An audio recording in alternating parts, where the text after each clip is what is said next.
I wonder what you mean when you use the word I.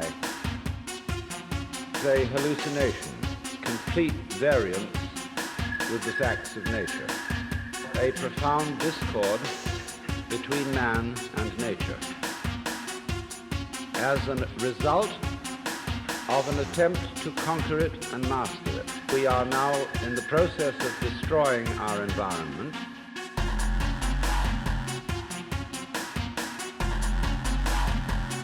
because we have the strong sensation that our own being inside our skin is extremely different from the world outside our skin. Our environment is not something other than ourselves. Being gyrations of blind force, and so far as the merely biological world is concerned, gyrations of libido or blind lust.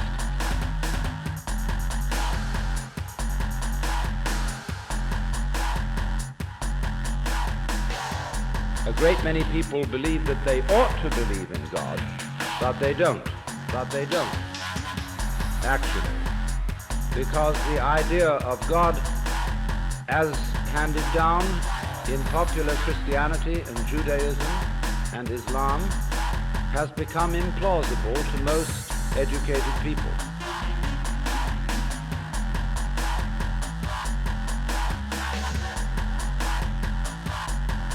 The objectionable objective world. And so you see, when everything is deprived of subjectivity and regarded as simply a mechanism, as it were, with nobody home, then the world is seen as futile. This 19th century view of the world is purist mythology, and not very good mythology at that. But that it is fundamentally based on a hallucination that we have about our own existence. And we are indeed preparing to destroy the planet with nuclear energy and other processes. It should be obvious that the human being goes with the rest of the universe. Even though we say in popular speech, I came into this world. Now, it is not true that you came into this world. You came out of it.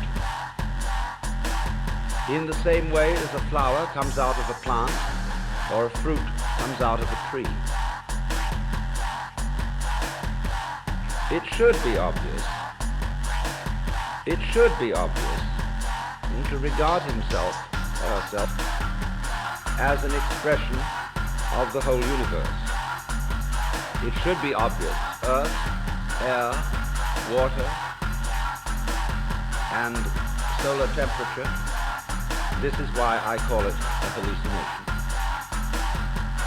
And it issues in these disastrous results of the ego, which, according to 19th century common sense, feels that it is a fluke in nature, and that if it does not fight nature, it will not be able to maintain its status as intelligent fluke. Because our brains can handle an enormous number of variables that are not accessible to the process of conscious attention. Your brain is now handling, or your total nervous system to be more accurate, your blood chemistry, the secretions from your glands, the behavior of millions of cells. It is doing all that without thinking about it. That is to say, without translating the processes it is handling into consciously reviewed words, symbols, or numbers. We confuse the world as it is with the world as it is thought about, talked about, and figured about. That is to say, with the world as it is described.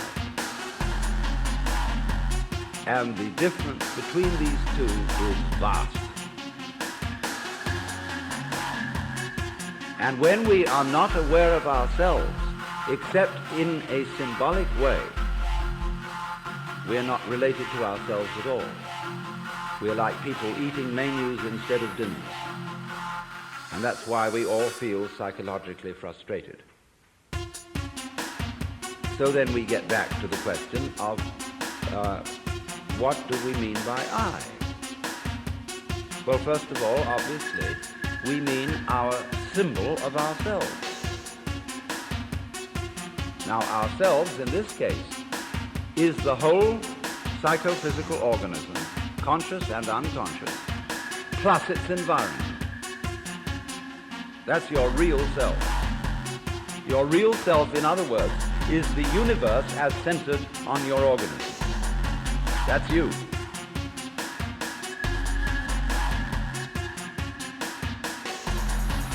When you handle the steering wheel of a car, are you pulling it or are you pushing it? No, you're doing both, aren't you? When you pull it down this side, you are pushing it up that side. It's all one. So there's a push-pull between organism and environment. We are only rarely aware of this as when in curious alterations of consciousness, which we call mystical experience, cosmic consciousness, an individual gets the feeling that everything that is happening is his own doing, or the opposite of that feeling, that he isn't doing anything, but that all his doings, his decisions and so forth, are happenings of nature. You can feel it either way. You can describe it in these two completely opposite ways, but you're talking about the same experience. You're talking about experiencing your own activity and the activity of nature as one single process. Recorded in Philadelphia in April of 1971, it's called Not What Should Be, Not What Might Be, but What Is. Here's Ellen. When you're a little child and you begin to learn a role, and your parents and your peers approve of your being that, they know who you are. You're predictable, so you can be controlled. But when you act out of role and you imitate some other child's behavior, everybody points the finger and says, you're not being true to yourself. Johnny, that's not you, that's Peter. And so you learn to stay Peter, or to stay Johnny. But of course, you're not either. Because this is just the image of you. It's as much of you as you can get into your conscious attention, which is precious little.